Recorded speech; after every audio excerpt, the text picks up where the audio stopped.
Luke Thomas released an apology video yesterday regarding some past comments that he made about the COVID-19 vaccine. And I think there's a really important lesson we can learn here. And I'm going to discuss that in today's video. And just like the last video I did on sort of topics in the industry, I'm not really going to talk too much about actual political stuff here today. I'm just going to talk about the overall greater picture. And I'll also say that I'm not doing this video to harp on Luke Thomas or anything. I have a lot of respect for what he's done. I actually commend Luke for coming out with an apology for a mistake that he made. We're going to watch the video that got Luke in a bit of hot water. This was the video that was circulating around Twitter regarding what Luke was saying about the COVID-19 vaccine. Don't you understand the concerns of people who don't want to get vaccinated? No, I'm sorry, I don't. Look at me right now. I want to be very clear about this. With the exception of certain people who have a distrust of institutional medicine, and they have good reason for that. Usually that falls along racial lines, but not exclusively. I don't know exactly what the science is around women who are pregnant. There could be potentially an argument there. Talk to your doctor about it. There are going to be people who have various conditions, blood conditions, where perhaps, again, the vaccine is not right for them. Again, talk to your doctor about it.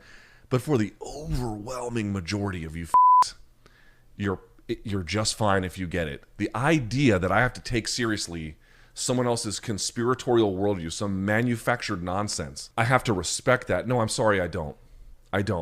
The overwhelming, demonstrable evidence, and this is really not up for debate, is that the vaccines, if they don't completely save your life, they are far and away the most effective tool. They are completely, again, for the vast majority of folks, completely safe. They are free. They are easy to access here in the United States. I do not respect the worldview whatsoever for the vast majority of people who are like, I don't need to have the vaccine. Sorry, you are the one that is asking for lockdowns. You are the one that is asking for masks. You are the one that is asking for vaccine mandates. You are the one that wants to live in 2020. I'm not going back to 2020. Not today, not tomorrow, not ever. And there is one way to get us out of there. Good news. The solution is free. It works for the overwhelming majority of you. And it won't save everybody, but it's going to keep a load of us safe so we can go back to a normal society. And if you don't want to take those efforts, I don't know what to tell you, because the rest of us, we ain't going back to 2020. Now, to be fair, this was from a couple years ago. And, obviously with the information we had at the time, it's understandable why Luke would have this take. And Jake Shields chimed in and said, did you ever apologize for this? Admit you were wrong. Are you coming up to date with boosters? Remember when you were tweeting about people needing to wear a mask, and I saw you picked an indoor event with no mask. So people are upset about this. This is a very divided political issue. And I don't want to talk too much about the content itself about COVID-19, because I think it's a very complicated issue. But I think the lesson here is that we live in a society now where people are so ready to tell you you're wrong or you're right. And I think it's just like you're playing with fire a little bit. And I'll explain a little bit later why I do think it is important to have some political views, but I think something like this does age really badly because he was so adamant about it and almost kind of telling people how they should be living their lives from a person that is not a health expert. I think that's where people took issue. So here's what Luke came out with yesterday as far as his apology video. And again, I have a lot of respect for Luke for doing this. I really respect people who can admit their mistakes and kind of keep people up to date a little bit. It's 15 minutes. We're just going to watch a little bit of it here. I'm not going to go through the whole thing. Hi everybody, Luke Thomas here. Appreciate you watching. Bit of a different one here today, so don't want to belabor the point, want to get right to it. Over the weekend there were some old videos of mine where I expressed certain beliefs about what had happened during the pandemic, or what I thought were good ideas at the time, I think is maybe a better way to put it. And there were some folks who took issues with it, which I can understand, of course. To an extent anyway. But there were some interesting questions that I thought Jake Shields asked, and I thought, you know what, I do have a lot of respect for Jake Shields' career. Listen, you don't expect anyone who's got a microphone or anything else with a camera to be infallible. It's impossible, right? We talk about it all the time. You're going to get stuff wrong. But if you're going to get stuff wrong, you have to at least acknowledge it with the audience. And I don't think I ever have, actually. I don't think I've ever done this exercise, so this is an important one. So what are opinions that I held during the height of the pandemic that I no longer hold now? What are some differences? I'm going to tell you some of those. Now, first thing I want to say is I'm not telling this to convince anybody.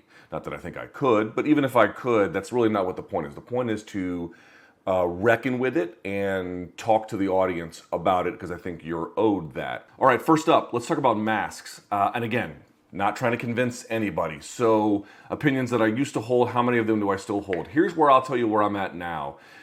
To me, it looks like the evidence is pretty clear insofar as I can tell that mask mandates do not work. Okay, let's talk about the vaccine. As far as I can tell. All right, so let's get to it. Was the vaccine, including by me and other folks, and particularly the scientific establishment, was it oversold? Yeah, it was. It was oversold. Now, what do I mean by that? Listen, if they had come out from the beginning and been like, this is basically going to work like a flu shot where you'll have a seasonal one that you have to take all the time, rather than, hey, take one and you'll never get it. Okay, now take two and you'll never get it. Okay, now take three and you'll never get it, and then so on. And then ultimately turning it into one where it's a seasonal vaccine. I think this would be a very different conversation. But, was it sold as if you take this, you won't get COVID? Yes. And then, of course, it came around, and then the Delta wave and the Omicron waves totally shattered that. People who were vaccinated got it. I'm vaccinated, and I got COVID. I think I've had COVID at least once. I don't know if I've had it more than that, because, again, some of the testing can be unreliable. So anyways, he goes on and sort of talks about this a little bit more. And again, total props to Luke here for kind of recognizing what he's done wrong. But I think the overall thing we can learn from this is that it's really important when you're talking about politics to just keep it general and not go too deep in the paint here. That first video I showed you there, Luke is basically telling people, hey, this is what you need to do. I don't have any respect for you. I think if Luke had just said, look, I've got vaccinated, I wear a mask, we'll leave it at that, I think he would have been a lot better off here. We live in a society now where people are so quick to demonize you for your political views, whether you are even slightly against something and then they go to the extreme. And I just think the climate we live in right now with social media, where people will literally mob you for having the wrong political opinion, I just don't think it's worth talking about to this extent here. And I get it from Luke's perspective. You want to be honest with your audience, and I am as well. I try and be very transparent with what I'm talking about and some of the views I have. I just think a couple things. It's not the right platform to be discussing things here. Number two, and I get this a lot, and this is something that I say myself on a lot of my streams, is people don't want to watch you necessarily for your political views. They want to watch you for the MMA content you have. And I think once you start inserting that, people kind of get tired of it. I mean, it's everywhere now. You look at major sports networks, it's getting very political right now. And I think people are just burnt out and tired of it. So from my vantage point, I think it's better to just stay away from politics as much as you can.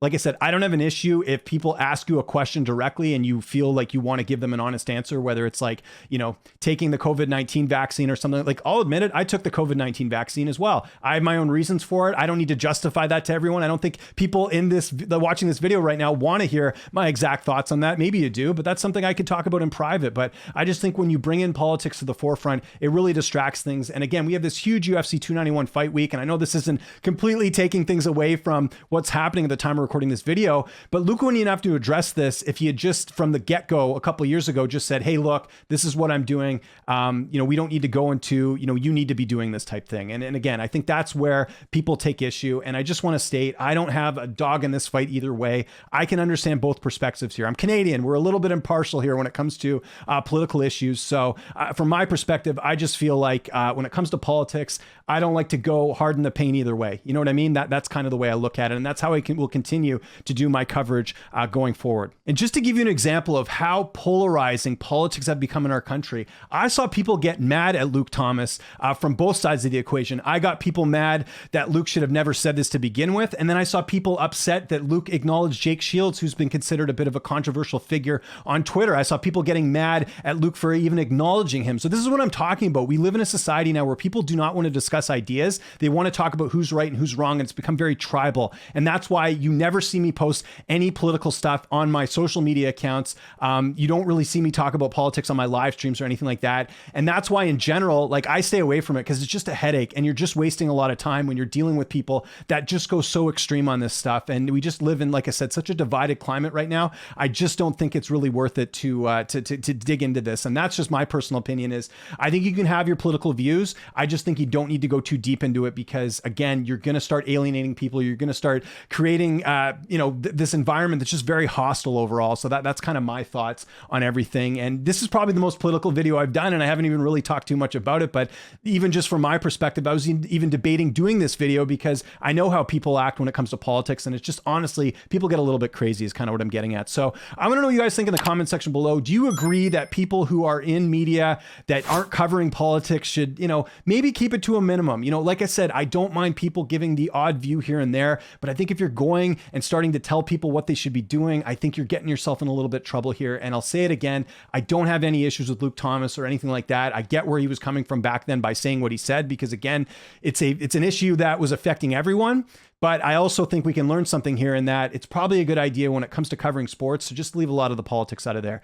Follow me on Twitter, TikTok, Instagram, @LynchOnSports. And if there's any other topics you guys want me to cover, let me know in the comments. More than happy to do these videos. I'm James Lynch. Thanks so much for watching, and I'll see you next time. Yeah, let's kick it off, jab, cross of the beat, beating you MMA, heat is the main course of the feast. Lynch on sports, the force, he's got his ears to the streets. Uppercutting with knowledge, shaking the brain with breakdowns.